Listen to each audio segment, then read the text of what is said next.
તો વલસાડના વાપીમાં ભારે વરસાદથી અનેક વિસ્તારમાં પાણી ભરાઈ ગયા છે। વાપીના રેલવે અંડરપાસમાં પાણી ભરાયા, જેના કારણે વાહન ચાલકો અને રાહદારીઓ મુશ્કેલીમાં છે। કલાકો સુધી બંને તરફના વાહન વ્યવહાર ઠપ થઈ ગયો છે। તો ટાંકી ફળિયા વિસ્તારમાં પણ રસ્તા ઉપર પાણી ભરાયા છે, જેથી આસપાસના રહીશો પરેશાન છે।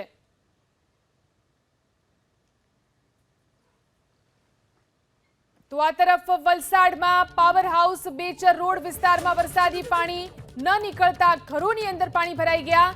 માનસી પેટ્રોલ પંપની પાછળ 6 થી વધુ ઘરોમાં પાણી ભરાયા। લોકોનો આરોપ છે કે હાલ જે નવો બાંધકામ થયું છે તેના કારણે પાણી રોકાઈ ગયું છે અને તેના કારણે આ જળભરાવ થઈ રહ્યો છે। તો વરસાદી પાણીનો નિકાલ નથી થતો, જેના કારણે ઘરોની અંદર આ રીતે પાણી ભરાઈ ગયા છે। જોઈ શકાય છે દ્રશ્યોની અંદર કઈ રીતે લોકોના ઘરની અંદર પાણી ભરાઈ ગયા છે। પાણીનો નિકાલ થવાની કોઈ વ્યવસ્થા નથી અને નવા બાંધકામને કારણે અહીં લોકોના ઘરમાં પાણી ભરાઈ ગયા છે, જેના કારણે અહીંના લોકોને ખૂબ જ મુશ્કેલીનો સામનો કરવો પડી રહ્યો છે।